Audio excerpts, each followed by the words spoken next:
तो फिर धन्यवाद मिस्टर भाटिया, हमें अभी भी यहाँ कुछ काम करने हैं। 3 दिन बाद यहाँ मिलते हैं। रूपेश ने मुस्कुराते हुए अलविदा कहा।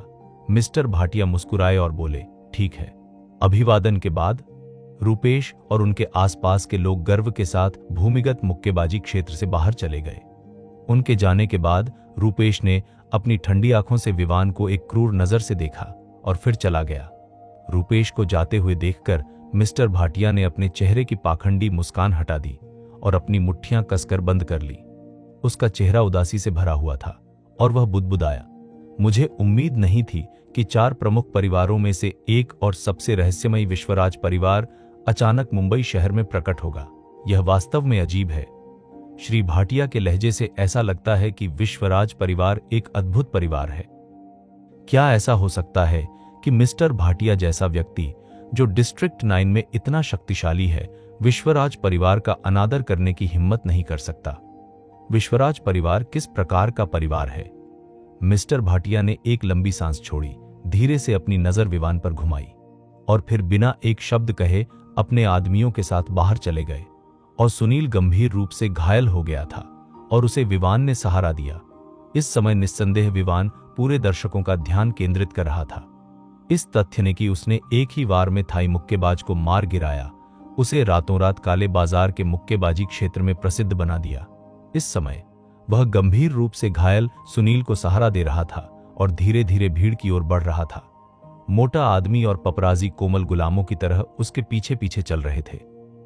भले ही सुनील को आज रात थाई मुक्केबाज ने रिंग के निचले हिस्से में गिरा दिया था, लेकिन इसमें कोई संदेह नहीं था कि सुनील ने मुक्केबाजी मैच के दौरान दया दिखाई थी, जिसके कारण छिपकर हमला हुआ। यहां तक कि भूमिगत मुक्केबाजी मैचों के भी अपने नियम होते हैं, इसलिए मोटे आदमी ने आज रात भी खूब पैसा कमाया। इस समय चेहरे पर मुस्कान के साथ वह विवान और सुनील के पीछे दौड़ रहा था। भाई, मैं तुम्हें वापस ले जाऊंगा। मोटे आदमी को पीछे से विवान और अन्य लोगों से कुत्ते की तरह ध्यान से बात करते हुए सुना गया। विवान को इस कमीने से बहुत घृणा हुई, जिसे केवल पैसे की परवाह थी, लोगों की नहीं। उन्होंने ठंडे स्वर में कहा, कोई जरूरत नहीं है। मोटा आदमी दुखी लग रहा था। अरे, तुम इतने घमंडी क्यों हो? अगर तुम बैठना नहीं चाहते तो बस वापस भाग जाओ। उसके बगल में खड़े कोमल धीमी आवाज में गालियां दे रहे थे। अपने दिल में वह इस बात पर यकीन नहीं कर पा रहा था कि विवान आज इतना प्रसिद्ध है। मोटा आदमी पलटा और पापाराजी कोमल को घूरते हुए बोला, चुप रहो, तुम अपने आप को क्या समझते हो?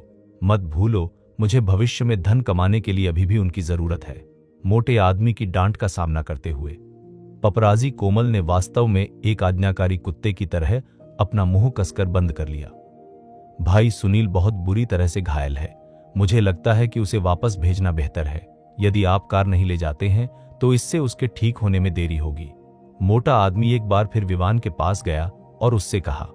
विवान ने सुनील की ओर देखा, जिसका चेहरा पीला था और उसके मुंह के कोने पर खून था, और उसने खुद से सोचा, मैं सुनील की चोट का इलाज करने में देरी नहीं कर सकता, इसलिए मैं केवल चुपचाप सिर हिला सका। विवान के सिर हिलाने पर मोटा आदमी जल्दी से हंस पड़ा। पापराजी कोमल, जल्दी से गाड़ी चलाकर जाओ। जब पपराजी ने मोटे आदमी की आवाज सुनी तो वह जल्दी से कार चलाने के लिए वहां पहुंच गया। थोड़ी देर बाद मोटे आदमी का बड़ा क्राउन आ गया और उसके सामने विवान ने धीरे से सुनील को कार में बैठने में मदद की। फैटी शीघ्र ही गाड़ी में चढ़ गया और गाड़ी ने ध्वनि के साथ स्टार्ट किया तथा भूमिगत स्टेडियम से निकलकर तेजी से मुंबई के केंद्र की ओर चल पड़ा। मुंबई शहर की सतह पर रात धुंध की एक परत की तरह धीरे धीरे तैरती रहती है। सड़क पर तेज गति से दौड़ रही 2 मर्सिडीज बेंज कारों में सामने वाली कार को चलाने वाला व्यक्ति आश्चर्यजनक रूप से मिस्टर भाटिया के आसपास का सबसे शक्तिशाली व्यक्ति मंगेश था। मिस्टर भाटिया चेहरे पर उदासी लिए पीछे की सीट पर बैठे थे। काले बाजार के मुक्केबाजी मैच से लौटने के बाद वह गहरी भौहें सिकोड़कर कुछ सोच रहा था। मंगेश ने और भी कम बात की और पूरे रास्ते चुप रहा। विश्वराज परिवार का कोई सदस्य अचानक मुंबई शहर में कैसे आ सकता है? कितना अजीब है। मिस्टर भाटिया ने अचानक अपना सिर छुआ और खुद से फुसफुसाए, मंगेश, आप देश के 4 प्रमुख परिवारों के बारे में कितना जानते हैं? मिस्टर भाटिया ने अचानक मंगेश से कहा, जो आगे गाड़ी चला रहा था। मंगेश, जो आगे सुस्त तरीके से गाड़ी चला रहा था, ने एक पल सोचा और धीरे से कहा, जब मैं दक्षिण में था तब मैंने विश्वराज परिवार के बारे में सुना था। केवल एक चीज जो मैं जानता हूं वह यह है कि विश्वराज परिवार देश के 4 प्रमुख परिवारों में सबसे रहस्यमय परिवार है और यह वह परिवार भी है जो सबसे कम दिखाई देता है। एसोसिएशन का कहना है कि विश्वराज परिवार दूसरों के साथ बहुत कम बातचीत करता है और परिवार के मुख्य सदस्य बाहरी दुनिया में बहुत कम दिखाई देते हैं जब तक कि कोई महत्वपूर्ण काम न हो। मंगेश के सामने ये शब्द बोलते हुए मिस्टर भाटिया ने भी भौहें सिकोड़ ली। वह विश्वराज परिवार का रहस्य कैसे नहीं जान सका। देश में 4 प्रसिद्ध परिवार हैं। पहला है राठौड़ परिवार, दूसरा है देसाई परिवार, तीसरा है वर्मा परिवार और चौथा है विश्वराज परिवार। यह बात की कहानी है। इन 4 प्रसिद्ध परिवारों को देश में बहुत शक्तिशाली कहा जा सकता है। आइए सबसे पहले विश्वराज परिवार के बारे में बात करते हैं। वे घरेलू व्यापार जगत या संघों में बहुत कम घूमते हैं। इसके अलावा सबसे दक्षिणी भाग में स्थित विश्वराज परिवार अत्यंत रहस्यमय है। कुछ लोग कहते हैं कि विश्वराज परिवार पूरे दक्षिणी समाज को नियंत्रित करता है। कुछ लोग यह भी अफवाह फैलाते हैं कि विश्वराज परिवार वास्तव में भूमिगत हथियारों के कारोबार में लगा हुआ है और कुछ लोग कहते हैं कि विश्वराज परिवार हाल के वर्षों में छाया सभा के मंच से पहले ही हट चुका है। बेशक ये महज अफवाहें हैं। असली विश्वराज परिवार क्या करता है, मुझे लगता है कि अभी तक किसी को यह पता नहीं है। लेकिन दक्षिण में कई बड़े उद्यमों के पीछे असली लोग कौन हैं? विश्वराज परिवार। देश का यह सबसे प्रसिद्ध और शक्तिशाली परिवार 100 साल पहले बहुत बड़ा था, लेकिन यह हमेशा अपनी विचित्रता के लिए जाना जाता रहा है। दक्षिण के आर्थिक समाचार पत्रों या यहां तक कि सभी समाचार पत्रों के लिए विश्वराज परिवार की आर्थिक ताकत को देखना मुश्किल है। ऐसा कोई तरीका नहीं है।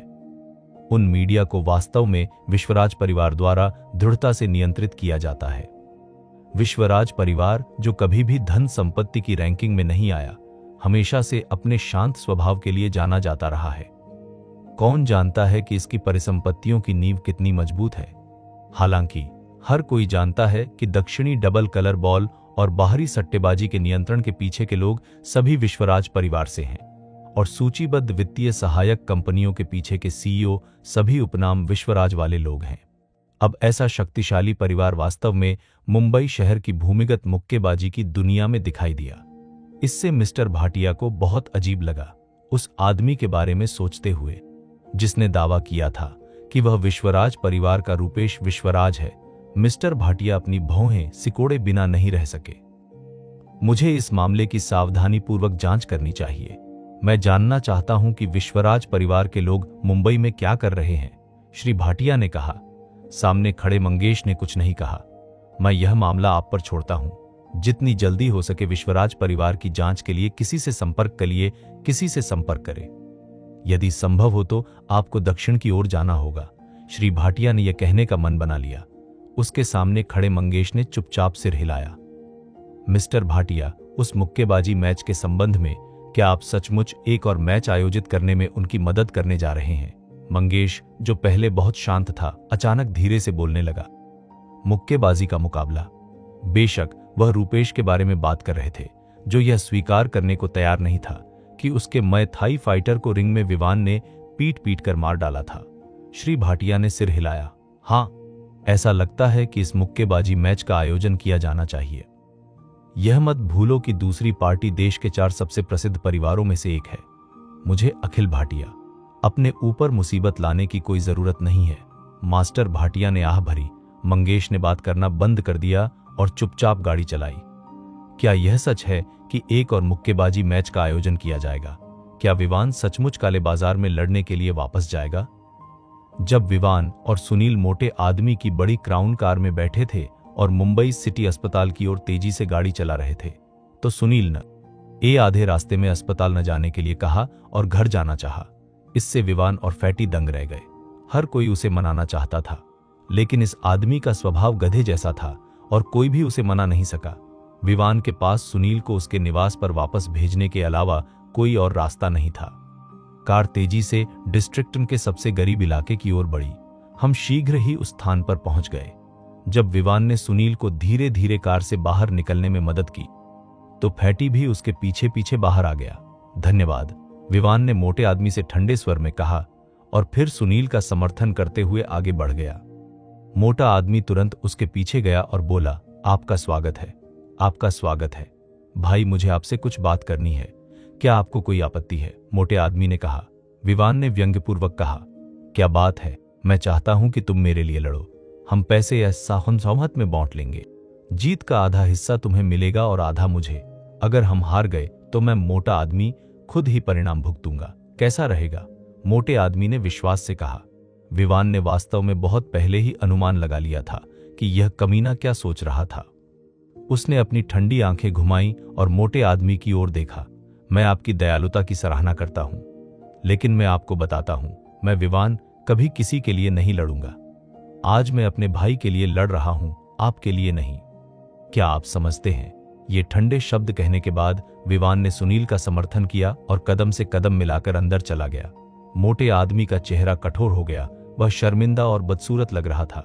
अरे, तुम मेरी दयालुता की सराहना करना नहीं जानते। मोटे आदमी ने अचानक गाली दी और उसकी क्रोधित दहाड़ पूरी अंधेरी रात में गूंज उठी। मोटे भाई, वे दोनों साले इतने बेशर्म हैं कि उन्हें अच्छी पिटाई की जरूरत है, पीछे से आ रहे पपराजी ने उग्र निगाहों से कहा। मोटा आदमी गुस्से में बोला, क्या तुम उनसे निपट सकते हो? वे लड़ने में इतने अच्छे हैं, क्या तुम उन्हें हरा सकते हो? एक क्षण के लिए पपराजी का चेहरा गंभीर हो गया। मोटे भाई, मेरे पास एक विचार है। उसके सामने खड़े पत्रकार के चेहरे पर अचानक एक धूर्त मुस्कान आ गई। अपनी दुष्ट मुस्कान के साथ वह अचानक झुका और मोटे आदमी के कान में कुछ फुसफुसाया। जब मोटे आदमी ने यह सुना तो उसके चेहरे पर अचानक बहुत चालाकी छा गई। अरे, तुम बहुत चालाक हो, मैंने तुम्हें व्यर्थ ही नहीं पाला। मोटा आदमी अचानक अंधेरी रात में हंसा और पपराजी के कंधे पर थपथ पाया। एक मनहूस चेहरे वाले पपराजी ने हंसते हुए उस दिशा की ओर देखा जहां विवान और सुनील पहले ही जा चुके थे और उग्रता से कहा, चलो देखते हैं कि समय आने पर तुम दोनों कमीने क्या करते हो। ये दो चालाक लोग किस तरह की साजिश की चर्चा कर रहे हैं। जब विवान सुनील का समर्थन करते हुए कदम दर कदम आगे की सड़क की ओर बढ़ रहा था तो सुनील ने अचानक अपना संतुलन खो दिया और उसके मुंह से खून निकलने लगा। मेरे पैर कमजोर पड़ गए और मैं लगभग जमीन पर गिर गया। विवान चौंक गया और उसने जल्दी से सुनील को खड़ा होने में मदद की। सुनील, आप कैसे हैं? क्या आप ठीक हैं? विवान ने जल्दी से पूछा। मंद रोशनी वाली सड़क पर सुनील का खून से सना मुंह देखा जा सकता था। उसने धीरे से अपना कमजोर हाथ उठाया, उसे हिलाया और असहाय भाव से मुस्कुराया। भाई, मैं ठीक हूं, मैं नहीं मरूंगा। इतना कहकर वह फिर अड़कर खड़ा हो गया। विवान ने धीरे से उसका साथ दिया और वे दोनों गली में कदम से कदम मिलाकर चलने लगे। जब मैं जानवी रेस्तरां के पास से गुजरा तो रेस्तरां के अंदर की लाइटें अभी भी चालू थीं। जैसे ही वे दोनों धीरे धीरे जानवी के रेस्तरां के दरवाजे की ओर बढ़े, उन्होंने रेस्तरां का दरवाजा खुलने की चरमराहट सुनी। तभी मैंने जानवी को देखा। जानवी, विवान ने पुकारा। जानवी ने सुनील की शक्ल पर एक नजर डाली और तुरंत आश्चर्य में चिल्ला उठी, हे भगवान, वह ऐसा क्यों है? जानवी दौड़कर आई और सुनील से कहा, जिसका मुंह खून से भरा था। विवान ने असहाय होकर कहा, रिंग में पीटा गया, जल्दी से घर में आओ। उसके सामने खड़ी जानवी ने सुनील को रेस्तरां में चलने में मदद करते हुए यह कहा। धीरे धीरे उसने सुनील को एक छोटे से बिस्तर तक पहुंचाया जो सुगंध से भरा हुआ था। सुनील के मुंह के कोने पर खून था और उसका चेहरा एक मृत व्यक्ति की तरह बदसूरत लग रहा था। इसके अलावा उसके चेहरे पर सूजन के कारण उसका पूरा चेहरा विकृत लग रहा था। उसे इस तरह कैसे पीटा जा सकता है? जानवी ने अवाक होकर कहा और जल्दी से सुनील के घावों को पोंछने के लिए कुछ साफ पानी ढूंढा। विवान भी जल्दी से धुंध ढूंढने के लिए दौड़ा। अरे, यह बच्चा! जैसे ही जानवी ने बात की, उसने जल्दी से दूसरे कमरे से कुछ सूजन रोधी दवा निकाली और उसे सुनील के चेहरे और शरीर पर लगा दिया। जब सुनील के कपड़े खींचे गए तो उसकी मजबूत छाती उजागर हो गई, लेकिन उसकी बाईं ओर की पसलियां गहरे नीले रंग की थीं। यहां गंभीर चोटें हैं, विवान ने वहां कहा। नहीं, उसे डॉक्टर को दिखाना होगा, जानवी ने कहा। यह कहकर जानवी जल्दी से बाहर भाग गई। बहन जानवी, आप कहां जा रही हैं? विवान ने उत्सुकता से पूछा। जाओ, एक डॉक्टर ढूंढो, जानवी ने कहा और उसकी आकृति रात में गायब हो गई। थोड़ी देर बाद जानवी ने एक डॉक्टर को बुलाया। वह डॉक्टर राजवर्ष का व्यक्ति था जिसने उस क्षेत्र में एक छोटा सा क्लिनिक खोला था। आने के बाद उन्होंने सुनील की चोटों पर एक नजर डाली और कहा, यह गंभीर नहीं है, यह सिर्फ इतना है कि शरीर में आंतरिक चोटें काफी गंभीर हैं। आपको अच्छी तरह से आराम करने की जरूरत है। डॉक्टर ने कुछ दवाइयां दी और जाने से पहले सुनील के घाव पर पट्टी बांध दी। जाने से पहले उन्होंने सुनील के लिए चोटों और घावों की कुछ दवा भी छोड़ी। इस समय जब डॉक्टर ने सुनील को दवा दी तो उसका रंग धीरे धीरे थोड़ा ठीक हो गया और वह पहले जैसा पीला नहीं रहा। वह बिस्तर पर आधा लेटा हुआ था। उसके चेहरे पर अभी भी धुंध लगी हुई थी, केवल एक जोड़ी आंखें ही दिखाई दे रही थीं। आधे दिन तक व्यस्त रहने के बाद जाह्नवी को आखिरकार राहत मिली जब उसने देखा कि सुनील ठीक है। ओ तुम छोटे बदमाश, मैंने तुमसे कहा था कि तुम मुक्केबाजी करने मत जाओ, लेकिन तुम फिर भी गए। तुम हार गए है ना? चलो देखते हैं कि क्या तुम भविष्य में फिर से काले बाजार में मुक्केबाजी करने जाओगे। जाह्नवी ने सुनील को डांटा।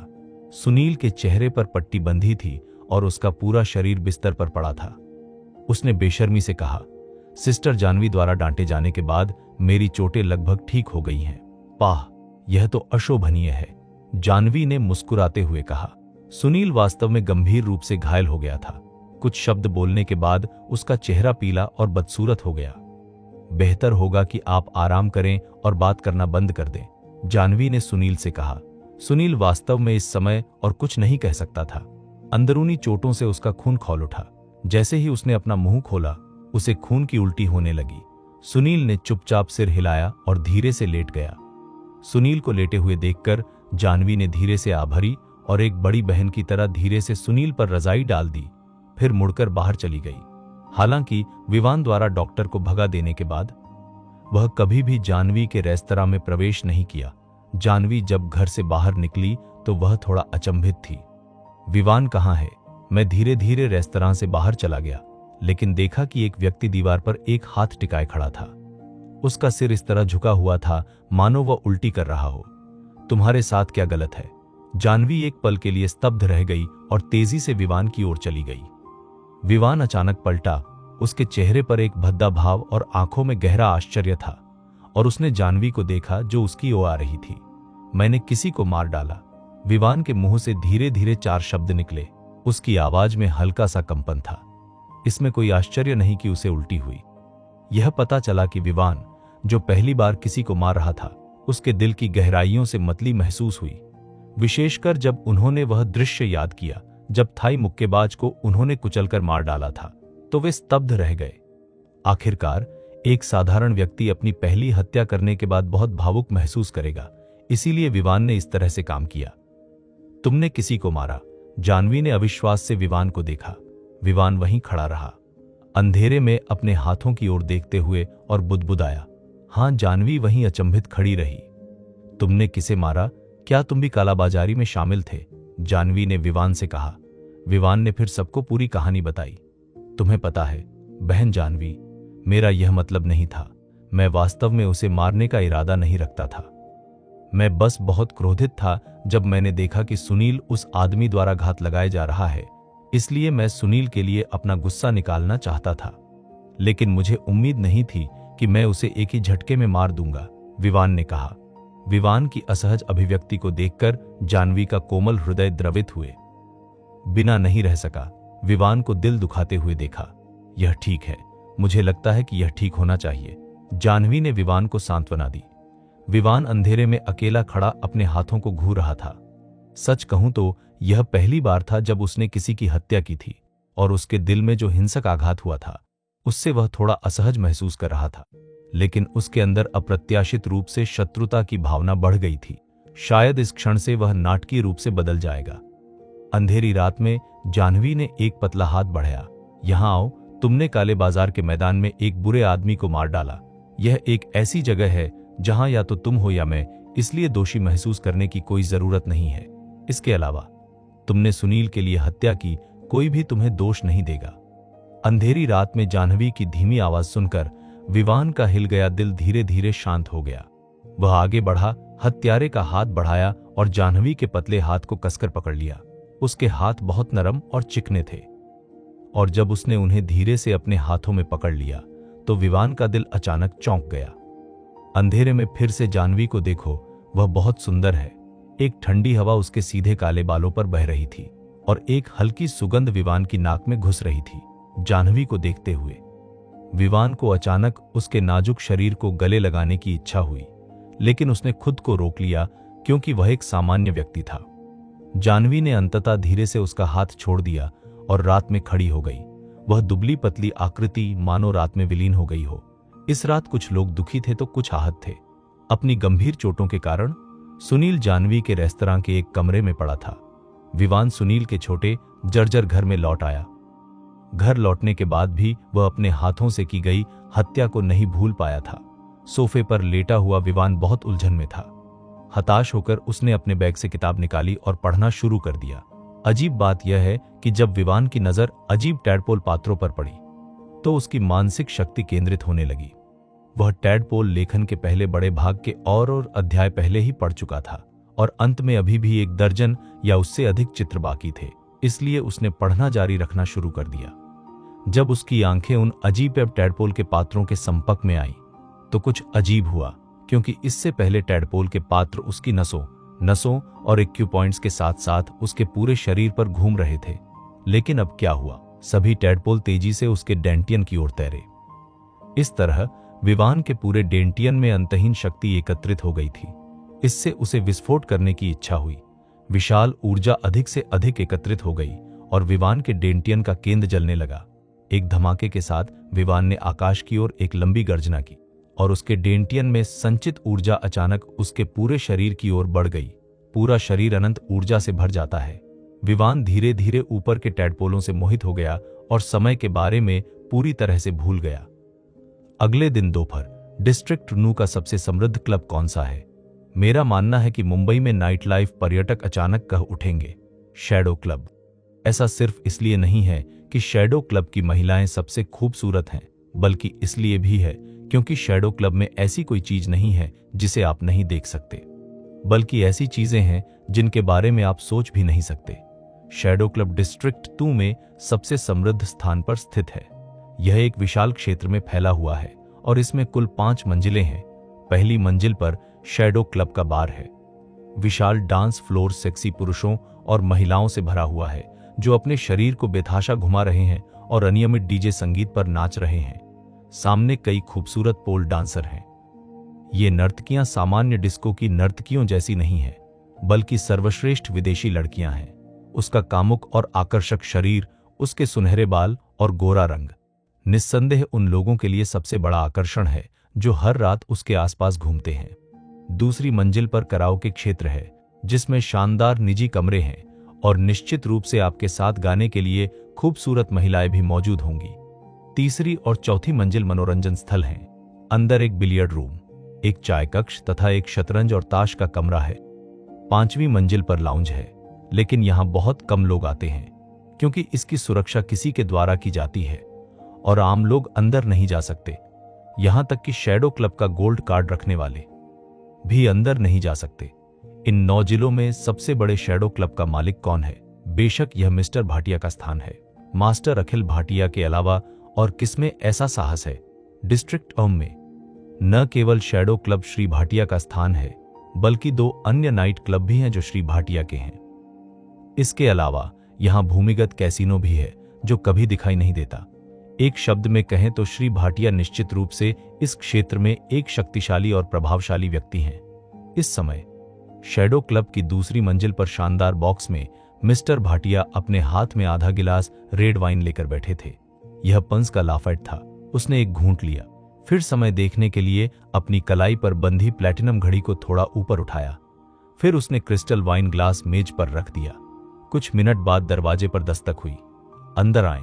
मिस्टर भाटिया की आवाज फैलते ही एक लंबा और बलिष्ठ आदमी बाहर से अंदर आया। बेशक वह मिस्टर भाटिया मंगेश के आसपास सबसे शक्तिशाली आदमी है। वह अपने शांत हाथों में दस्तावेजों का ढेर लेकर कदम दर कदम इस ओर बढ़े। मिस्टर भाटिया, हमें रूपेश के बारे में जानकारी मिल गई है। मंगेश उदास आवाज में अंदर आया और अपने हाथ में मौजूद जानकारी मिस्टर भाटिया को सौंप दी। श्री भाटिया मुस्कुराए। उसने धीरे से हाथ बढ़ाकर मंगेश द्वारा दी गई जानकारी ली, फिर उसे खोलकर देखा। रूपेश विश्वराज वास्तव में विश्वराज परिवार का सदस्य है, लेकिन मेरी जांच के माध्यम से मुझे पता चला कि रूपेश विश्वराज परिवार का एक शाखा सदस्य है, न कि विश्वराज परिवार का मुख्य सदस्य। जानकारी से पता चलता है कि रूपेश विश्वराज दुष्ट और विश्वासघाती है और केवल लाभ में रुचि रखता है। हालांकि यह लड़का विश्वराज परिवार का सदस्य है, वास्तव में विश्वराज परिवार ने बहुत पहले ही उसकी पहचान को अस्वीकार कर दिया है। रूपेश विश्वराज अब दक्षिणी क्षेत्र में रह रहा है, विश्वराज परिवार के समर्थन पर निर्भर है, इसलिए काले और सफेद दोनों दुनिया को उसका सामना करना होगा। मंगेश की बातें पूरी होते हुए सुनकर मिस्टर भाटिया वहीं सीधे बैठ गए और धीरे से अपने हाथ में लाफाइट रेड वाइन का गिलास पकड़कर उसे धीरे धीरे हिलाने लगे। वह बुदबुदाया, तो यही हुआ, ये तो रूपेश एक झूठा, एक जोकर या ऐसा ही कुछ है, श्री भाटिया ने अचानक कहा। मंगेश ने कुछ देर सोचा और धीरे से कहा, मुझे ऐसा लगता है। हालांकि रूपेश विश्वराज परिवार का एक शाखा सदस्य है, लेकिन विश्वराज परिवार अपनी कमियों की रक्षा करने के लिए प्रसिद्ध है। इस परिवार की एक बहुत ही खास आदत है, यानी चाहे उनके परिवार के सदस्य बाहर कुछ भी करें, जब तक विश्वराज उपनाम वाला कोई व्यक्ति मुसीबत में पड़ता है तो परिवार निश्चित रूप से बदला दोगुना कर देगा। इसलिए भले ही रूपेश विश्वराज बाहरी दुनिया में परेशानी पैदा करता है और बहुत नुकसान पहुंचाता है, कोई भी उसे उकसाने की हिम्मत नहीं करता है। मिस्टर भाटिया ने रेड वाइन का आधा गिलास उठाया और पूरा पी गए। क्या आप जानते हैं कि रूपेश मुंबई में क्या कर रही है? श्री भाटिया ने पूछा। मंगेश ने अपना सिर हिलाया। यह अभी तक पता नहीं चला है। मिस्टर भाटिया चमड़े के सोफे पर पीछे की ओर झुक गए और भौहें सिकोड़ लीं। मास्टर भाटिया, रूपेश इस बार भूमिगत मुक्केबाजी मैच में आ रहा है, क्या हम वास्तव में उसकी मदद करने जा रहे हैं? मिस्टर भाटिया एक पल के लिए हिचकिचाए। उनकी आंखें एक भयावह नजर से सामने टिकी हुई थीं। मदद करना, चाहे कुछ भी हो, हम विश्वराज परिवार को नाराज नहीं कर सकते। इसके अलावा वह सिर्फ मेरी जगह लड़ रहा था और उसने कोई गलत काम नहीं किया। मिस्टर भाटिया के यह कहने के बाद मंगेश चुप हो गया। लेकिन जिस आदमी ने रूपेश के थाई बॉक्सर को एक मुक्के से मार गिराया वह काफी अच्छा है। श्री भाटिया को अचानक काले बाजार के मैदान पर चौंकाने वाला दृश्य याद आ गया। मंगेश, क्या तुम लड़के की चाल बता सकते हो? क्या वो इतना शक्तिशाली है? उसके सामने खड़े मिस्टर भाटिया ने आंखें झपकाते हुए मंगेश से पूछा। मंगेश एक पल के लिए रुका, फिर धीरे से बोला, मास्टर भाटिया, मैंने उस आदमी को उस समय केवल एक ही चाल का उपयोग करते देखा था, एक अजीब सी चाल। उसकी पकड़ की ताकत और पकड़ने की दिशा से उसकी पकड़ बहुत तेज और घातक थी, लेकिन मुझे आश्चर्य हुआ कि लड़का इतनी ताकतवर व्यक्ति जैसा नहीं लग रहा था। मुझे लगा कि उसकी पकड़ बहुत अजीब थी। मुझे लगता है कि अगर थाई मुक्केबाज लापरवाह नहीं होता तो वह उस घातक चाल से नहीं मारा जाता। मंगेश वास्तव में सही था। विवान ने जब पहली बार रिंग में कदम रखा तो वह वास्तव में अपने हथियाने की चाल में बहुत अनाड़ी था और वह उस समय एक असलीमय थाई सेनानी का सामना कर रहा था। एक साधारण व्यक्ति चाहे जो भी ऐसी स्थिति का सामना करता है अनिवार्य रूप से घबराहट महसूस करेगा, लेकिन सौभाग्य से विवान उस समय क्रोध से उत्तेजित था, इसलिए उसने गुस्से में हमला किया और थाई मुक्केबाज को एक झटके में मार डाला। मिस्टर भाटिया मुस्कुराए और बोले, कोई बात नहीं, यह बच्चा ब्लैक मार्केट बॉक्सिंग की दुनिया में मशहूर हो गया है। क्या बात है मंगेश, जाओ और उस लड़के के लिए विश्वराज परिवार के मुक्केबाज से फिर से लड़ने की कोई व्यवस्था करो। मैं देखना चाहता हूं कि वह कितना शक्तिशाली है। पीट पीट कर मार डाला जाना, इसका मतलब है कि वह बदकिस्मत था। अगर वह जीत जाता तो यह बच्चा निश्चित रूप से एक होनहार प्रतिभा होता। श्री भाटिया ने एक भयावह मुस्कान के साथ कहा। मंगेश ने समझ में सिर हिलाया। इतने वर्षों तक मास्टर भाटिया का अनुसरण करने के कारण वह निश्चित रूप से मास्टर भाटिया को बेहतर जानता था। इस समाज में यदि आप चालाक और दुष्ट न होते तो आपको बहुत पहले ही जिंदा दफना दिया गया होता। श्री भाटिया का इस समाज में इतना शक्तिशाली और सफल बनना कैसे संभव है, यह किस पर निर्भर है? बेशक यह निर्दयी, पापी और दुष्ट होने पर निर्भर करता है। अब मिस्टर भाटिया विवान के लिए विश्वराज परिवार के लोगों के साथ एक और काला बाजार मुक्केबाजी मैच की व्यवस्था करना चाहते हैं। एक ओर इससे उनकी ब्लैक मार्केट मुक्केबाजी मैचों की लोकप्रियता और आय में वृद्धि हो सकती है। दूसरी ओर निश्चित रूप से यह अप्रत्यक्ष रूप से विश्वराज परिवार को भी जीत लेगा और यह भी परीक्षण करेगा कि विवान कितना सक्षम है। चाहे आप इसे किसी भी कोण से देखें, यह श्री भाटिया के लिए सौ फायदे ही हैं, कोई नुकसान नहीं।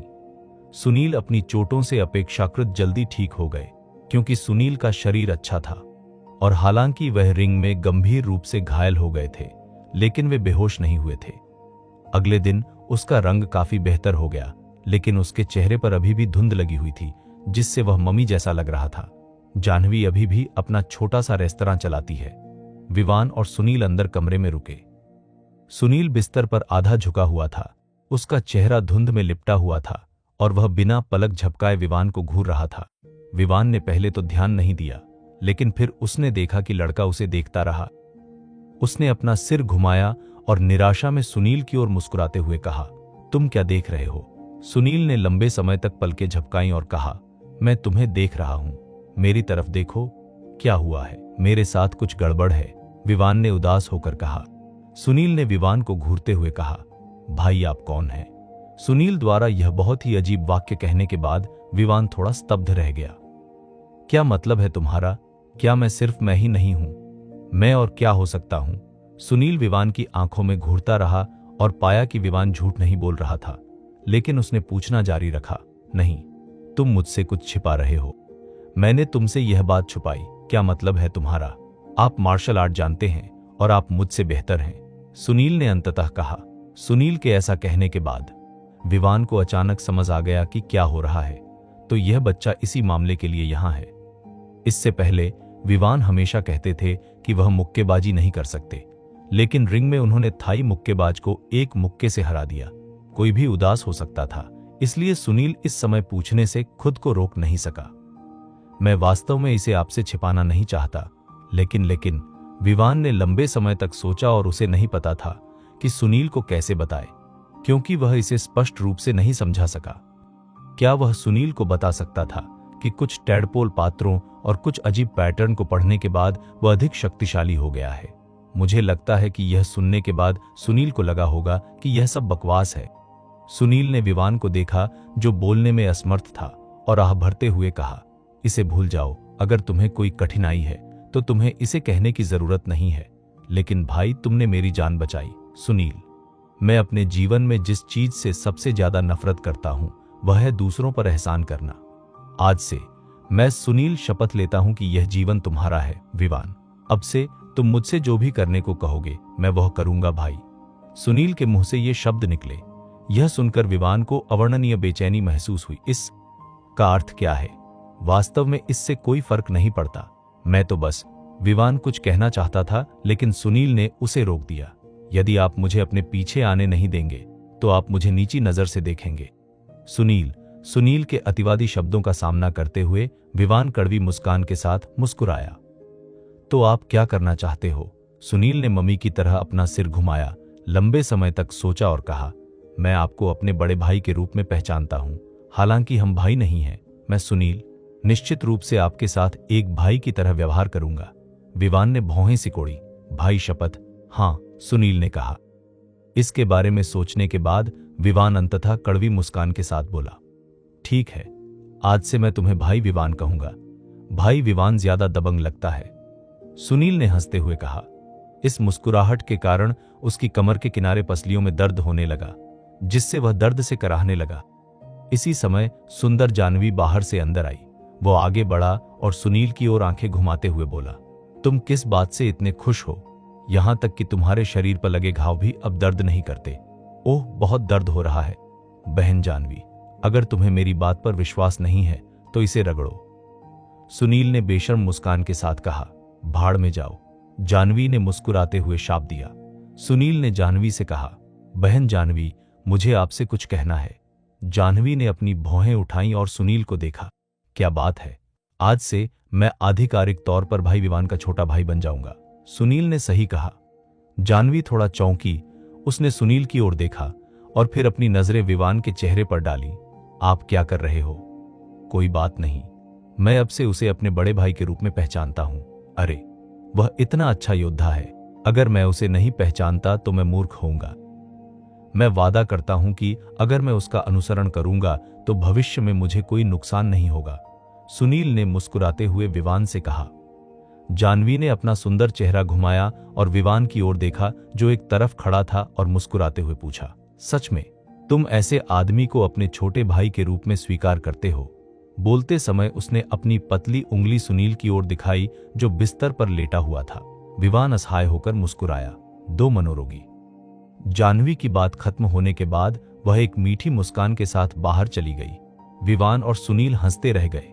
विवान के लिए शायद उसने सुनील के शब्दों को दिल पर नहीं लिया, लेकिन सुनील जैसे अजीब व्यक्ति ने वास्तव में विवान को अपने भविष्य के बड़े भाई के रूप में माना। और दिन बहुत जल्दी बीत गया और इस दौरान सुनील अपनी चोटों से उबरने लगा हुआ था। दी गई दवा काफी अच्छी थी और सुनील जल्दी ठीक हो गया। इस दिन के दौरान विवान जाह्नवी के छोटे से रेस्तरां में रहने के अलावा अकेले किताब का अध्ययन कर रहा था। अब वह चाहता था कि वह अपना सारा समय उस पुस्तक को समर्पित कर सके। विवान बेहद उत्साहित था जब उसने पहली बार पुस्तक में शक्तिशाली चालें महसूस की। वह पूरी तरह से जादुई किताब में डूबा हुआ था। अब विवान ने दूसरे अध्याय के पहले 3 पृष्ठ याद कर लिए हैं। पहला पेज पकड़ने का है, दूसरा पेज मुक्का मारने का है और तीसरा पेज मालिश का है। यह मालिश तकनीक के समान है जिसमें केवल एक मुख्य बिंदु है, शरीर के करीब से मालिश करना। विवान वहीं बैठा और मालिश तकनीक का अनुभव किया। ऐसा लग रहा था मानो उसका पूरा शरीर दूसरे व्यक्ति को चूस सकता है। इस मालिश का सबसे महत्वपूर्ण बिंदु था खिंचाव और दूसरा था गति। यह ऐसा है जैसे प्रतिद्वंद्वी को इस तरह चूसना कि वह हिल न सके और फिर प्रतिद्वंद्वी को जमीन पर गिराने के लिए तीव्र आक्रमण करना। विवान पूरी तरह से पुस्तक में डूब गया था तथा पुस्तक से उत्पन्न नई भावनाओं को पूरी लगन से आत्मसात कर रहा था। मालिश पर लेख पढ़ने के बाद विवान ने राहत की सांस ली और खड़े हो गए। इस समय उसे हर जगह बहुत ही सहजता महसूस हुई। मैं सुनील के कमरे में अकेली लेटी हुई थी और बोरियत महसूस कर रही थी, इसलिए मैं पढ़ने के लिए कुछ ढूंढना चाहती थी। जब वे सामने पहुंचे तो उन्होंने लापरवाही से देखा और छोटे बिस्तर के नीचे एक सूटकेस पाया जहां सुनील सो रहा था। विवान थोड़ा स्तब्ध रह गया, फिर चलकर आया, नीचे झुका और बिस्तर के नीचे से सूटकेस निकाला, काफी भारी। इसे बाहर निकालने के बाद विवान ने पाया कि सूटकेस धूल से ढका हुआ था। कपड़े से धूल पोंछने के बाद विवान ने पाया कि चमड़े का सूटकेस बहुत अच्छी स्थिति में था और उस पर अंग्रेजी अक्षरों में एक लोगो लगा हुआ था, BTUIL। वह कैसे जान सकता था कि इस तरह के BTUIL ब्रांड का क्या मतलब है? यह विलासिता और धन का प्रतिनिधित्व करता है। सूटकेस बाहर निकालने के बाद विवान ने धीरे से उसे खोलने के लिए हाथ बढ़ाया। ऐसा लग रहा था कि सूटकेस को काफी समय से यहां सील करके रखा गया था और इसमें संयोजन लॉक भी नहीं था। इसे खोलने पर अंदर से धूल की तेज गंध आई। विवान ने तुरंत अपनी नाक ढक ली और आंखें झपकाई, लेकिन अंदर उसने कई फोटो फ्रेम देखे। फोटो फ्रेम पर तस्वीरें हैं। इसे बाहर निकालने और करीब से देखने के बाद विवान यह जानकर हैरान रह गया कि फोटो में मौजूद व्यक्ति सुनील था। अंतर केवल इतना है कि फोटो में सुनील सुंदर और सुरुचिपूर्ण दिख रहे हैं। उन्होंने सभी ब्रांडेड कपड़े पहने हुए हैं और फोटो लेते समय उनके पीछे एक विशाल विला है। एक अन्य फोटो को देखने पर ऐसा लगता है कि यह सुनील का पारिवारिक चित्र है। बीच में एक सूट पहने हुए आदमी है जिसकी आंखें चमक रही हैं और वह अपने बेटे सुनील को गले लगा रहा है। दूसरी ओर एक खूबसूरत महिला है। क्या यह सुनील की पारिवारिक तस्वीर हो सकती है?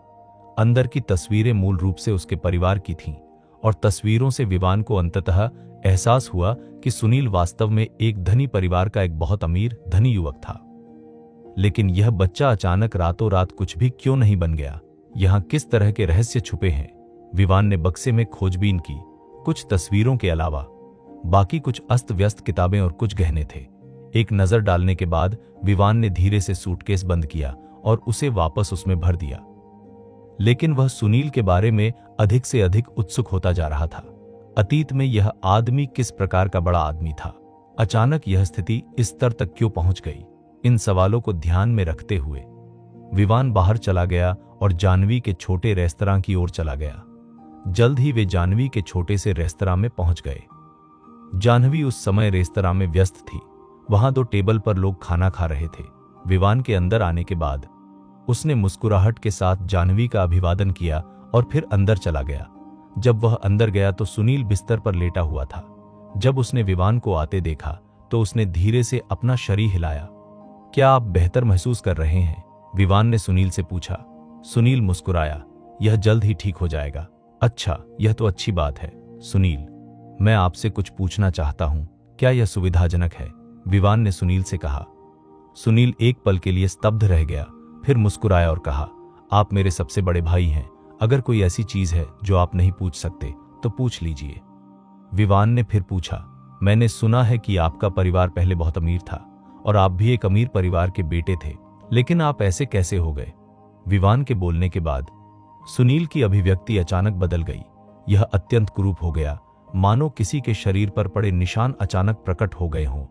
विवान ने सुनील की अजीब अभिव्यक्ति को देखा और खुद से सोचा, क्या ऐसा हो सकता है कि सुनील के पास छिपाने के लिए कुछ है? क्या ऐसा कोई रहस्य है जो बताया नहीं जा सकता? काफी देर तक सुनील ने कुछ नहीं कहा और उसके चेहरे पर गंभीरता बनी रही। उसने धीरे से अपना चेहरा ऊपर उठाया, जिसकी सूजन कम हो गई थी, और विवान की ओर देखा। विवान ने उसके हाव भाव देखे और एक क्षण सोचने के बाद कहा, कोई बात नहीं, मैं बस जिज्ञासावश पूछ रहा हूं। अगर आप इसके बारे में बात करने में सहज महसूस नहीं करते तो आपको ऐसा करने की जरूरत नहीं है। सच कहूं तो मैं यह नहीं कहना चाहता, लेकिन आप मेरे बड़े भाई हैं और आपने मुझसे पूछा है, इसलिए मैं आपको बता दूंगा। सुनील ने एक एक शब्द कहा और उसकी गंभीर अभिव्यक्ति ने विवान को थोड़ा असहज कर दिया। हाँ, मेरा चौधरी परिवार पहले बहुत अमीर था और मैं सबसे बड़ा बेटा था, लेकिन मेरा परिवार रातों रात बर्बाद हो गया। जब उसने यह कहा तो सुनील चौधरी की आंखें खूनी घृणा से भर गईं। उसकी क्रूर आंखें अत्यंत क्रूर थीं और उसकी बंद मुट्ठियां दुनिया की हर चीज को कुचलने लगती थीं। दुश्मन। सुनील का परिवार नष्ट होने का कारण केवल उनके दुश्मन थे। उसके बाद मेरे पिता और माता को उनके दुश्मनों ने मार डाला और हमारी पारिवारिक संपत्ति और सब कुछ रातों रात बिना किसी निशान के गायब हो गया। उसी दिन से मैं मुंबई शहर आया। सुनील ने एक एक शब्द कहा। जब विवान ने सुनील को यह कहते सुना तो वह पूछे बिना नहीं रह सका, ऐसा कमीना कौन है? मेरा आजीवन शत्रु। सुनील ने दांत पीसते हुए उग्रता से कहा, एक दिन मैं उससे खून की कीमत वसूल करूंगी, अपने खून के झगड़े का बदला लूंगी। उसके शब्द अडिग दृढ़ संकल्प से भरे थे, मानो उसने अपना पूरा जीवन सिर्फ बदला लेने के लिए ही जिया हो।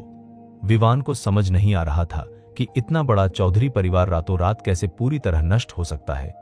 यह कैसा बड़ा आदमी है जो इतना क्रूर हो सकता है? इससे पहले कि विवान कुछ पूछ पाता, सुनील ने आगे कहा, मेरे परिवार के नष्ट हो जाने के बाद मैं मुंबई शहर आ गया। मैं आपकी कैसे मदद कर सकता हूं? विवान ने सुनील को गंभीरता से देखा और कहा। सुनील ने कड़वी मुस्कान के साथ अपना सिर हिलाया। नहीं भाई विवान, मैं अपने मामलों को स्वयं संभाल सकता हूं। विवान ने सिर हिलाया और सुनील की ओर देखा। ठीक है, कोई बात नहीं, बस मुझे बताओ कि क्या मैं भविष्य में आपकी मदद कर सकता हूं? सुनील मुस्कुराया। जैसे ही वे दोनों बात कर रहे थे, जाह्नवी अचानक अंदर आई। उसके सुंदर चेहरे पर अभिव्यक्ति थोड़ी कठोर थी। अंदर जाकर उसने विवान को देखा। विवान, क्या तुमने फिर किसी को नाराज किया है? जाह्नवी ने अचानक पूछा। विवान थोड़ा स्तब्ध था। आपका क्या मतलब है? विवान ने जल्दी से पूछा। जाह्नवी ने बाहर की ओर इशारा करते हुए कहा, लोगों का एक समूह आपसे मिलने आ रहा है। विवान ने भौहें सिकोड़ी। कोई उसे ढूंढ रहा था। कौन है भाई? मैं जाकर देखूंगा। विवान बाहर जाने वाला था, लेकिन जाह्नवी ने आगे बढ़कर उसकी बांह पकड़ ली।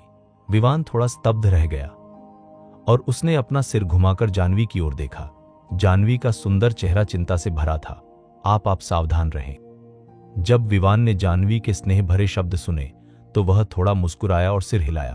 फिर वह बाहर चला गया और जैसे ही वह बाहर निकला, उसने देखा कि बाहर सूट पहने एक आदमी खड़े थे। ध्यान से देखने पर पता चला कि नेता एक मजबूत आदमी था, जिसका सिर सपाट था और त्वचा का रंग गेहुआ था। वह लकड़ी के टुकड़े की तरह निश्चल खड़ा रहा।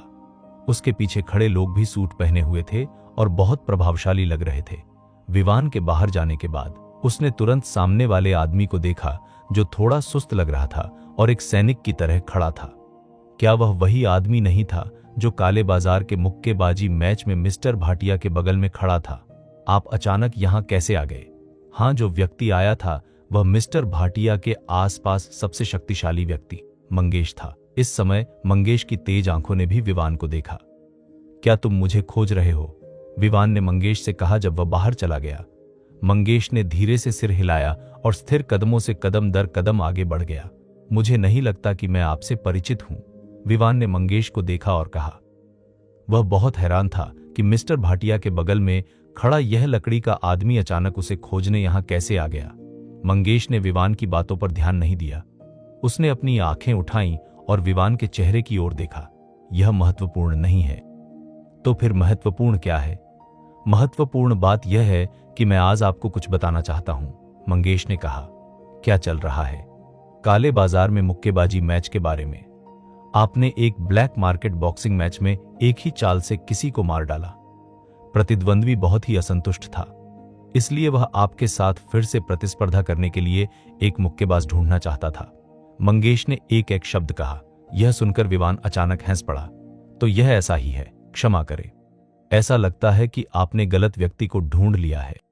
मुझे नहीं पता कि कैसे लड़ना है और मुझे ब्लैक मार्केट बॉक्सिंग लड़ना पसंद नहीं है, इसलिए भले ही दूसरा पक्ष आश्वस्त न हो, मैं फिर से ब्लैक मार्केट बॉक्सिंग नहीं लड़ूंगा, विवान ने कहा। विवान की बात सुनकर मंगेश का चेहरा ठंडा पड़ गया। तो आप जाने के लिए सहमत नहीं हैं? मंगेश ने आगे कहा।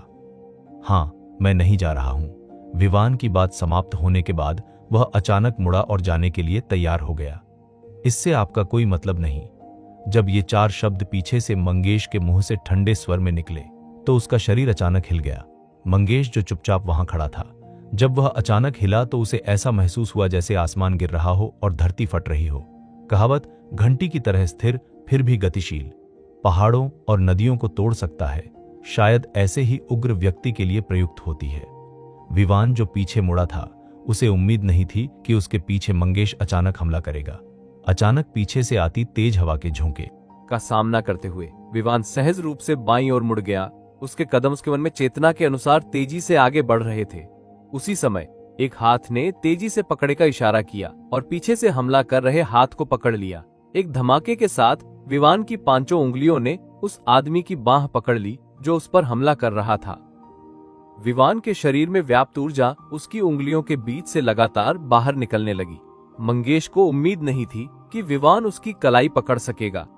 जब विवान ने मंगेश की कलाई को कसकर पकड़ने में अपनी पूरी ताकत लगाने की कोशिश की तो मंगेश का चेहरा अचानक बदल गया।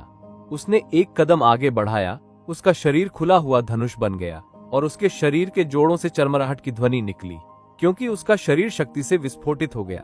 एक धमाके के साथ विवान की हथियाने की चाल, जिसका उद्देश्य मंगेश की बांह को पकड़ना था, उसकी मजबूत भुजा द्वारा वापस उछाल दी गई। विवान अपने शरीर के आकार को नियंत्रित करने से पहले 2 कदम पीछे हट गया और वहीं अचंभित होकर खड़ा हो गया। उसे सचमुच उम्मीद नहीं थी कि यह सुस्त आदमी इतना ताकतवर होगा। अभी अभी उसने जो बल प्रयोग किया था वह निश्चित रूप से ब्लैक मार्केट मुक्केबाजी मैच में थाई मुक्केबाज को मारने वाले बल से कम नहीं था। हालांकि पत्थर जैसा यह सुस्त आदमी एक पल में ही आजाद हो गया। विवान को इस आस बात पर यकीन नहीं हुआ। वह वहीं खड़ा होकर मंगेश को घूर रहा था। मंगेश के चेहरे पर अभी भी पहाड़ जैसी शांति थी और विवान को घूर रहा था। हालांकि वही मन आश्चर्यचकित था। यह बच्चा किस तरह की हथियाने की चाल का उपयोग कर रहा है? यह इतना तेज है। मैंने अभी जो चाल चली वह ऐसी थी जिसे समाज में बहुत कम लोग चकमा दे सकते थे, लेकिन मुझे उम्मीद नहीं थी कि वह इसे एक बार में पकड़ लेगा। और बाद में उसके शरीर से जो शक्ति निकली वह अपने साथ अजीब सी अनुभूति लेकर आई। विवान, क्या गड़बड़ है? इस समय जानवी ने बाहर लड़ाई का शोर सुना और जल्दी से बाहर भाग गई। उसने वहीं खड़े विवान की ओर देखा और पूछा, फिर अपनी खूबसूरत आंखों से मंगेश की ओर देखा। विवान ने जानवी को देखा और मंद मंद मुस्कुराया, मैं ठीक हूं। फिर वह मुड़ा और मंगेश की ओर देखा। मंगेश ने अचानक कहा, मैं आपको बताना चाहता हूं कि आपने काले बाजार के मुक्केबाजी मैच में किसी को मार डाला है। यह खबर पहले ही भूमिगत मुक्केबाजी क्षेत्र में जंगल की आग की तरह फैल चुकी है। हंसी को यदि आप फिर से लड़ने लिए तैयार नहीं हैं, तो एक के बाद एक मुसीबतें आएंगी और मैं गारंटी देता हूं कि आपके आसपास के लोग एक एक करके फंस जाएंगे। मंगेश ने ये शब्द ठंडे स्वर में कहे और उसकी नजरें जानवी के चेहरे पर टिकी रहीं। विवान ने कुछ नहीं कहा, उसका चेहरा गंभीर लग रहा था। क्या उन्हें सचमुच यह उम्मीद नहीं थी कि काला बाजारी मुक्केबाजी मैच में उनकी संलिप्तता से ऐसी स्थिति उत्पन्न हो जाएगी? अब दूसरे प्रांत वाले लोग मुझसे लड़ना चाहते हैं। अगर आप सहमत न हो तो क्या होगा? मंगेश नाम के इस व्यक्ति ने जो कहा उसके अनुसार क्या सचमुच मेरे लिए बहुत सारी परेशानियां आने वाली हैं? तो फिर मुझे क्या करना चाहिए? यह मेरा अपना दुर्भाग्य है, लेकिन यदि जानवी और सुनील इसमें शामिल हो गए तो क्या यह परेशानी वाली बात नहीं होगी? यह सोचते हुए विवान भ्रमित मन से वहीं खड़ा रहा। मंगेश ने आगे कहा, अगर तुम आज मुझसे वादा कर सकते हो तो मैं मंगेश तुमसे वादा करता हूं कि अगला मुक्केबाजी मैच एक खुला और ईमानदार मैच होगा, जिसमें कोई भी संदिग्ध व्यवहार नहीं होगा और कोई भी कुछ भी बुरा करने की हिम्मत नहीं करेगा। और हमारे मसर बन किया मास्टर भाटिया बैक स्टेज में तुम पर नजर रख रहे हैं, इसलिए तुम्हें ज्यादा चिंता करने की जरूरत नहीं है। मंगेश की बातें फिर से सुनने के बाद विवान हिचकिचाया। वह नहीं जानता था कि उसे सहमत होना चाहिए या नहीं। बहुत देर तक चुपचाप सोचने के बाद विवान ने अचानक अपना सिर उठाया और मंगेश की ओर देखा। ठीक है, मैं तुमसे वादा करता हूँ, मैं दूसरे प्रांतों के उन मुक्केबाजों के साथ फिर से लड़ने का वादा करता हूँ, लेकिन मुझे उम्मीद है कि मेरे आसपास कोई भी मुझे परेशान नहीं करेगा, विवान ने कहा। मंगेश के चेहरे पर अचानक एक बहुत कठोर मुस्कान उभरी, जो शायद ही कभी अभिव्यक्ति दिखाती थी। ठीक है, मैं तुमसे वादा करता हूं कि अब से कोई भी तुम्हारे आसपास के लोगों को छूने की हिम्मत नहीं करेगा। अगर किसी ने हिम्मत की तो मैं उसका हाथ काट दूंगा। 3 दिन भूमिगत मुक्केबाजी मैच में मिलते हैं। मंगेश के मुंह से ठंडे और निर्णायक शब्द निकलने के बाद वह मुड़ा और अपने पीछे कुछ लोगों के साथ बाहर चला गया।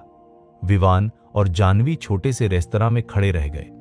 तुम अब भी काले बाजार के मुक्केबाजी मैच में क्यों लड़ना चाहते हो? क्या तुमने मुझसे वादा नहीं किया था कि तुम नहीं लड़ोगे? जानवी ने अविश्वास से विवान को देखा और कहा। विवान ने चुपचाप अपनी आंखें को देखा और उसके मुंह के कोने पर एक कड़वी मुस्कान दिखाई दी। क्या वह सचमुच लड़ना चाहता है? बिल्कुल नहीं।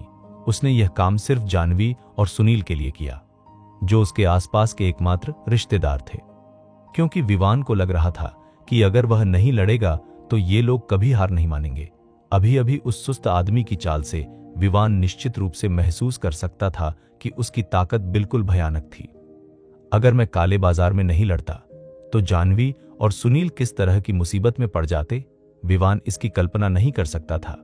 इसलिए उसने एक और लड़ाई के लिए जाने का फैसला किया। विवान, क्या तुम मुझसे वादा कर सकते हो कि तुम काले बाजार में लड़ाई नहीं करोगे? जानवी ने अचानक हाथ बढ़ाकर विवान का हाथ पकड़ लिया। दोनों हाथ एक दूसरे से कसकर जुड़े हुए हैं। जानवी की खूबसूरत आंखें मौन चिंता से भरी थीं। विवान ने धीरे से अपना सिर घुमाया और अपने सामने की सुंदरता को देखने लगा। लड़गे, जानवी, मुझे माफ कर दो, मैं लड़ने से खुद को नहीं रोक सकता। विवान के ऐसा कहने के बाद जानवी के पतले हाथ अचानक ठंडे हो गए। फिर जानवी ने मुड़कर विवान को नजरअंदाज किया और अंदर चली गई। विवान अकेले बाहर खड़ा होकर जानवी की पीठ को देख रहा था। बिना एक शब्द कहे वह चुपचाप सुनील के घर की ओर चल दिया। सुनील उसके पीछे बिस्तर पर झुका हुआ था। जब उसने विवान को देखा तो उसकी आंखों में चिंता की झलक दिखाई दी। क्या हम सचमुच फिर से लड़ना चाहते हैं? उसके सामने सुनील ने अचानक विवान को देखा और कहा। सुनील ने अभी अभी बाहर की सारी आवाजें सुनी। विवान मुस्कुराया और सिर हिलाया। अरे, यह तुम्हारे लिए कठिन है भाई, यह मेरी गलती है। हमने तुम्हें मुसीबत में डाल दिया। अगर मैं एक पल के लिए भी लापरवाह नहीं होता तो तुम्हें मेरे लिए लड़ना नहीं पड़ता, सुनील ने आत्मनिंदा करते हुए कहा। विवान मुस्कुराया और अपना सिर हिलाया। यह ठीक है, चूंकि वे चाहते हैं कि मैं दोबारा खेलूं, इसलिए मैं दोबारा खेलूंगा। 3 दिन बाद काला बाजारी मुक्केबाजी मैच फिर से आयोजित किया जाएगा। इन 3 दिनों के दौरान सुनील के साथ रहने के अलावा विवान ने सुनील के जर्जर घर में भी पुस्तक का अध्ययन किया। विवान ने मूलतः पहले 3 पृष्ठों पर पकड़ने की चाल, मुक्का मारने की चाल और मालिश की चाल में महारत हासिल कर ली है, लेकिन जब वह चौथा पृष्ठ पढ़ने ही वाला था तो उसे एक समस्या का पता चला। चौथे पृष्ठ पर कोई पैटर्न नहीं है, केवल कुछ प्राचीन मुहर अक्षर हैं। ताव खाली है, लेकिन इसका उपयोग अटूट है। यह गहरा है, सभी चीजों के पूर्वज की तरह। इसकी तीक्ष्णता को कुंद कर दो, इसके संघर्षों को सुलझा दो, इसके प्रकाश में सामंजस्य स्थापित करो और इसकी धूल के साथ एक हो जाओ। यह मूर्ति इतनी स्पष्ट है मानो यह अस्तित्व में है। इन प्राचीन मुहरों पर अंकित गहन अर्थों को देखकर विवान दंग रह गया। सच कहें तो विवान, जिसने हाई स्कूल से स्नातक किया था, इन मुहर पात्रों का सरल अर्थ समझ सकता था। इसका अर्थ और कुछ नहीं बल्कि यह है कि ताओ अदृश्य है और सभी चीजों की एक शुरुआत और अंत होता है। निम्नलिखित वाक्यों का अर्थ है कुछ नहीं को कुछ में बदलना, जिसे आमतौर पर ऐसी चीज के रूप में समझा जाता है जो असंभव है लेकिन संभव है। विवान ने पूरे दिन इन वाक्यों का अध्ययन किया, लेकिन फिर भी उन्हें समझ नहीं सका। इसलिए उसने चौथा पृष्ठ पलटा और उसकी ओर देखना बंद कर दिया। हालांकि जब उन्होंने चौथा पृष्ठ पलटा तो विवान 5वें पृष्ठ पर पैटर्न चाल का अभ्यास करने में असमर्थ था। यद्यपि उस पर बना पैटर्न अभी भी मानव आकार का था, लेकिन उसमें केवल एक छोटा आदमी ही था जो उसी मुद्रा में था और कुछ नहीं। विवान ने छोटे आदमी के समान ही मुद्रा अपनाई, लेकिन जब उसने उसके माथे पर टैडपोल का पैटर्न देखा तो उसके शरीर ने कोई प्रतिक्रिया नहीं की। क्या आप इसका अभ्यास नहीं कर सकते? इससे विवान उदास हो गया। क्या ऐसा हो सकता है कि ऊपर बताई गई चीजों का अभ्यास कूदकर बिल्कुल भी नहीं किया जा सकता? क्या मैं केवल चरण दर चरण अभ्यास कर सकता हूं? यदि विवान अध्याय एस के शब्दों को नहीं समझ पाया तो वह बाकी का अभ्यास भी नहीं कर पाएगा। विवान के पास चौथे पृष्ठ पर वापस जाने और उस पर अजीब मुहर अक्षरों को देखने के अलावा कोई विकल्प नहीं था। ताओ विशाल है, फिर भी इसके उपयोग अक्षय हैं। यह गहन है, सभी चीजों के पूर्वज की तरह। विवान इसे अपने मुंह में चुपचाप दोहराता रहा और अचानक उसके दिमाग में एक विचार आया, सभी चीजों का योग। चूंकि यह सभी चीजों का पूर्वज है, तो क्या इसका मतलब यह नहीं है कि सब कुछ एक साथ संक्षेप में प्रस्तुत किया जा सकता है? अगर हम इसे इस तरह से समझते हैं तो क्या इसका मतलब यह नहीं है कि सामने की तीन चालें, एक पकड़, एक मुक्का और मालिश, जो मूल रूप से तीन अलग अलग चालें थीं, उन्हें एक साथ वर्गीकृत किया जा सकता है? विवान को अचानक समझ आ गया। फिर वह धीरे धीरे अपनी आंतरिक समझ के अनुसार अपने मन में चल रही गतिविधियों को आपस में मिलाने की कोशिश करने लगा। उसके हाथ अनायास ही ऊपर उठ गए और वह मन में आए आसनों के अनुसार अभ्यास करने लगा। शुरुआत में वह दोनों हाथों से केवल एक ही चाल चल सकता था, उदाहरण के लिए पकड़ लेना, और वह एक ही समय में मुक्का मारने की चाल का उपयोग नहीं कर सकता था। धीरे धीरे जैसे जैसे वह अधिक से अधिक कुशल होता गया, उसने इसमें निपुणता हासिल करना शुरू कर दिया। क्या मेरे हाथों को वास्तव में बदला जा सकता है ताकि एक हाथ का उपयोग पकड़ने के लिए और दूसरे हाथ का उपयोग मुक्का मारने के लिए किया जा सके? ऐसे अविश्वसनीय परिवर्तनों का सामना करते हुए विवान ने पागलों की तरह अभ्यास करना शुरू कर दिया। यह प्रशिक्षण पूरे दोपहर तक चला। इतना ही नहीं, जब सुनील के छोटे से रेस्तरां से बैसाखी के सहारे वापस आया तो उसने अभी भी विवान को वहां अभ्यास करते देखा। सुनील दरवाजे पर खड़ा था, अपनी आंखों में अविश्वास के साथ विवान को देख रहा था। यह आदमी किस तरह की मुक्केबाजी शैली का उपयोग कर रहा है? सुनील को बचपन से ही लड़ाई का शौक रहा है। चूंकि उस समय उनका परिवार अमीर था, इसलिए वे ताइक्वांडो, सांडा और कराटे से परिचित थे। लेकिन विवान अब कौन सी रणनीति अपना रहा है? सच कहूं तो सुनील इसे देख नहीं सका। उसने अपनी भौहें सिकोड़ विवान की अभी अभी की हरकत को देखा। चौंक पड़ा। मैं कोई ऐसा कदम कैसे उठा सकता है? बहुत अजीब। यदि सुनील ने अपनी आंखों से विवान को थाई मुक्केबाज को एक ही चाल में मारते नहीं देखा होता तो वह निश्चित रूप से विश्वास नहीं करता कि विवान मुक्केबाजी का अभ्यास कर रहा था। सुनील, जो विवान को विस्मय से अभ्यास करते हुए देख रहा था, वह यह देखकर आश्चर्यचकित हो गया कि विवान की प्रत्येक चाल में बहुत शक्ति थी। जैसा कि सुनील ने लगातार अभ्यास किया था, वह निश्चित रूप से देख सकता था कि विवान के प्रत्येक घूंसे और पकड़ में बहुत ताकत थी। हर घुंसा शक्तिशाली है और हर पकड़ घातक है। जैसे ही सुनील ध्यान से देख रहा था, विवान ने अपनी आंख के कोने से सुनील की एक झलक देखी तो वह रुका, मुस्कुराया और आगे बढ़ गया। क्या आप बेहतर महसूस कर रहे हैं? विवान ने चलते हुए पूछा। सुनील ने सिर हिलाया। यह लगभग पूरा हो गया है। भाई विवान, अभी आप किस तरह का कुंग-फू अभ्यास कर रहे थे? सुनील ने उत्सुकता से पूछा।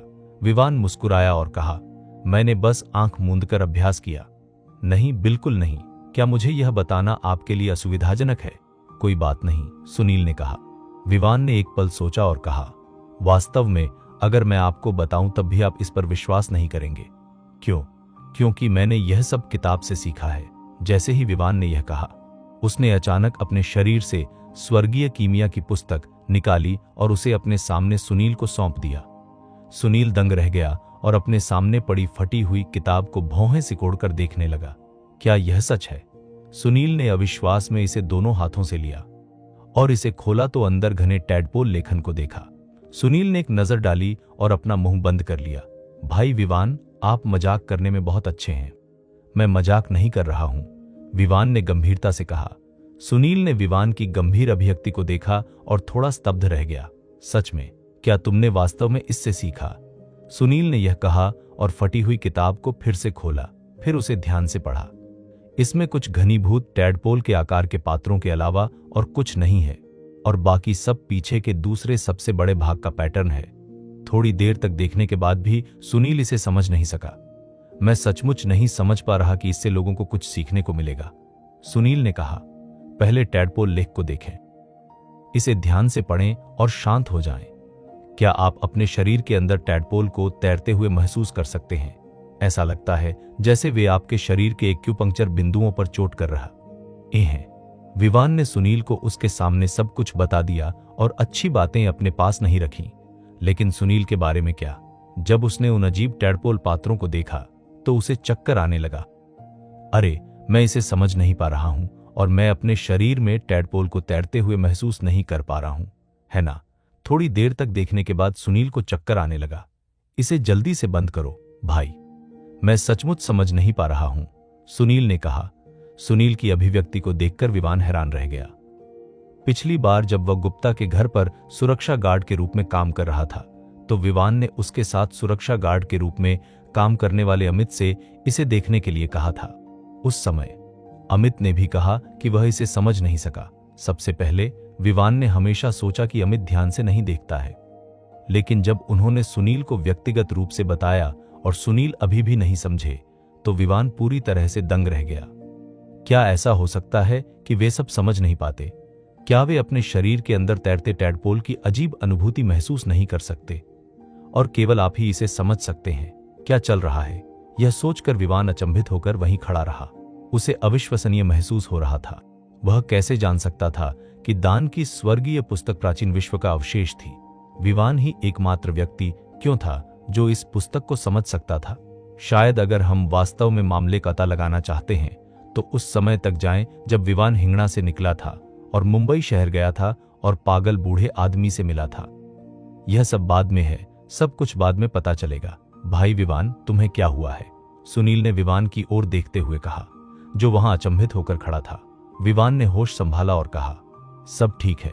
सुनील ने अपने सामने ही विवान को पुस्तक वापस सौंप दी और विवान ने उसे ले लिया।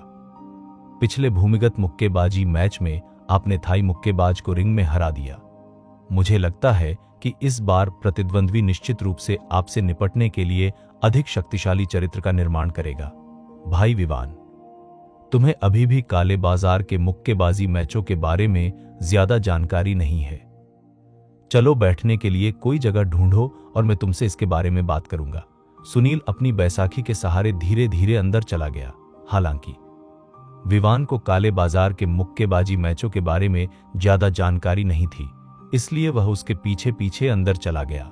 ब्लैक मार्केट बॉक्सिंग मैचों में कोई नियम नहीं होते। आपको बस अपने प्रतिद्वंद्वी को रिंग में पटकना होता है। जब आप रिंग में खड़े होते हैं तो आप किसी भी समय पीट पीट कर मार दिए जाने के लिए तैयार रहते हैं। बेशक आपको किसी भी समय दूसरों को मारने के लिए भी तैयार रहना चाहिए, क्योंकि जब आप रिंग में खड़े होते हैं तो आपका जीवन उसी पल तय हो जाता है। आप जिएंगे या मरेंगे, यह एक पल पर निर्भर करता है। सुनील को अपने सामने शब्द दर शब्द बोलते हुए सुनकर विवान ने धीरे से सिर हिलाया। 3 दिन बहुत जल्दी बीत गए। इन 3 दिनों के दौरान उसकी कमर और रीढ़ की पसलियों को छोड़कर सुनील के चेहरे और शरीर पर लगी चोटें लगभग ठीक हो गई हैं। कम से कम अब वह चल तो सकता है। हालांकि जब से विवान ने ब्लैक मार्केट बॉक्सिंग में लड़ने का फैसला किया है, तब से जानवी नाखुश है। पिछले कुछ दिनों से वान से बहुत कम बात करती है, यहां तक कि जब वह कभी कभी उसे देखती भी है तो वह मुड़कर चली जाती है, जिससे विवान बहुत उदास हो जाता है। हालांकि आगामी प्रतियोगिता के कारण वह केवल अपने मुक्केबाजी कौशल का अध्ययन करने पर ध्यान केंद्रित कर सकते हैं। अब विवान ने पकड़ने, मुक्का मारने और मालिश करने की 3 बड़ी चालों में महारत हासिल कर ली है। इसके अलावा चौथे अध्याय की व्याख्या पढ़ने के बाद विवान को अचानक कुछ एहसास हुआ। अब वह अपने पूरे शरीर में परिवर्तन और हृदय में शक्ति का अनुभव कर सकता है। तीसरे दिन समय मिनट दर मिनट बीतता गया। अंततः आकाश में अंधेरा छाने लगा। सारी तैयारियां करने के बाद विवान जानवी के छोटे से रेस्तरां में खाना खाने बैठ गया और आज रात के ब्लैक मार्केट बॉक्सिंग मैच का इंतजार करने लगा। सुनील उसके बगल में बैठ गया। थोड़ी देर बाद जानवी बाहर आई, बर्तन ले गई और उन्हें जोर से मेज पर रख दिया। फिर अपनी खूबसूरत आंखें उठाई और विवान को घूर कर देखा। आज रात वहां मत मरना, इतना कहकर जानवी पलटी और चली गई। विवान और सुनील अवाक खड़े रह गए। सुनील ने विवान और फिर जाह्नवी की पीठ की ओर देखा और अचानक उसके चेहरे पर एक अजीब सी मुस्कान आ गई। उसने अपना सिर घुमाया और विवान के कान में फुसफुसाया, बॉस, क्या सिस्टर जाह्नवी आपको पसंद करती है? विवान को अचानक थोड़ी शर्मिंदगी महसूस हुई जब उसने सुनील को यह कहते सुना। वह पलटा और बोला, तुम क्या बात कर रहे हो? बहन जानवी इतनी खूबसूरत महिला है, वह मुझ पर कैसे फिदा हो सकती है? इसके अलावा विवान ने इसके बारे में सोचा लेकिन इसे जोर से नहीं कहा। वास्तव में भाई विवान, आप नहीं जानते कि मैं लंबे समय से सिस्टर जानवी के साथ हूं। सच कहूं तो मैंने शुरुआत में सिस्टर जानवी का पीछा किया था, लेकिन दुर्भाग्य से सिस्टर जानवी ने मेरी बिल्कुल भी परवाह नहीं की। लेकिन इन कुछ दिनों से मैं देख सकता हूं कि सिस्टर जानवी आपके साथ अलग तरह से व्यवहार करती है। क्या फर्क पड़ता है? विवान ने मुस्कुराते हुए कहा। सुनील ने कहा, महिलाएं जब वह किसी को पसंद करती हैं तो जिस तरह से वह उसे देखती हैं वह अलग होता है। मैं महसूस कर सकता हूं कि जिस तरह से सिस्टर जानवी आपको देखती हैं वह उस तरह से बिल्कुल अलग है जिस तरह से वह मुझे देखती हैं। बकवास बांधकर विवान ने मुस्कुराते हुए कहा, लेकिन वह दिल से खुश था। जानवी जैसी आकर्षक महिला वास्तव में एक आदमी के दिल में सबसे अच्छी है। यदि जानवी विवान से थोड़ी बड़ी नहीं होती तो जानवी विवान को प्रत्यह जीतने में सक्षम होती। सच में मैं तुमसे झूठ नहीं बोल रहा हूं। मैं गारंटी दे सकता हूं कि सिस्टर जानवी के दिल में तुम अहद हो। आखिरकार औरतें तो औरतें ही होती हैं, जरा सोचो। मैं सिस्टर जानवी को यहां लगभग 5 सालों से जानता हूं। सिस्टर जानवी 5 सालों से हमेशा अकेली रही है। वह महिला 5 सालों में प्यार में कैसे नहीं पड़ सकती? क्या तुम्हें लगता है कि मैं सही हूं? सुनील ने दुष्ट मुस्कान के साथ कहा। विवान ने हंसते हुए सुनील को देखा और कहा, आप मुझसे यह कह सकते हैं, लेकिन सिस्टर जानवी को मत बताना। सच कहूं तो मेरी एक मंगेतर है। विवान अपनी हत्यारी पत्नी को नहीं भूला है। वह मुंबई शहर इसलिए आया था ताकि वह अधिक शक्तिशाली बन सके, ताकि वह अपनी पत्नी की रक्षा कर सके और नैना से विवाह कर सके। विवान को यह कहते हुए सुनकर कि उसकी वास्तव में एक मंगेतर है, सुनील दिलचस्पी लेने से खुद को रोक नहीं सका। क्या यह सच है? हमारी भाभी कहाँ है? वह कैसी दिखती है? मैं तुमसे झूठ क्यों बोलूंगा? मैं तुम्हें बता दूं, मेरी पत्नी प्रथम श्रेणी की सुंदरी है। और विवान ने लगभग हत्यारा शब्द कहा। सुनील मुस्कुराए और पूछा, और क्या हो रहा है? मैं तुम्हें नहीं बताऊंगा। दोनों भाई बातें करने लगे और हंसने लगे। इसी समय दरवाजे पर अचानक एक कार रुकने की आवाज सुनाई दी। विवान की अभिव्यक्ति तुरंत बदल गई और सुनील ने अपना सिर घुमाया और रेस्तरां के बाहर देखा। लेकिन बाहर से सूट पहने कई आदमी अंदर आ गए। जो लोग आए थे वे निश्चित रूप से मिस्टर भाटिया के आदमी थे। नेता मंगेश थे जो पिछली बार आए थे। उसके चेहरे और भाव में अभी भी उदासी थी और वह अपना सिर ऊंचा करके अंदर चला गया। जब उन्होंने मंगेश को अंदर आते देखा तो विवान और सुनील खड़े हो गए। क्या आप तैयार हैं? मंगेश ने अंदर आते ही नीरस आवाज में कहा। हाँ, विवान ने सिर हिलाया। तो हम चलते हैं। ऐसा कहकर मंगेश अपने आदमियों को बाहर ले गया और विवान और सुनील भी उनके पीछे बाहर चले गए। मूल रूप से विवान ने सुनील को जाने देने की योजना नहीं बनाई थी। आखिरकार सुनील की चोटें अभी तक पूरी तरह से ठीक नहीं हुई थीं, लेकिन सुनील ने जाने पर जोर दिया और विवान के पास कोई विकल्प नहीं था। बाहर 2 कारें खड़ी थीं। आगे वाली काले रंग की मर्सिडीज बेंज थी और पीछे वाली ऑडी एस थी। मंगेश के पीछे विवान और सुनील काले रंग की मर्सिडीज बेंज में बैठे और दरवाजा जोर से बंद हो गया। गाड़ी चलाना, मंगेश ने कहा। आगे चल रहे सूट पहने आदमी ने कार स्टार्ट की और कार तेजी से दूर चली गई। कार के चले जाने के बाद जाह्नवी को छोटे से रेस्तरां के दरवाजे पर खड़े देखा गया। वह चिंतित आंखों से उस जगह को देख रही थी जहां विवान और अन्य लोग जा रहे थे। वह ऐसे ही धुंधली निगाहों से उन्हें देखती रही।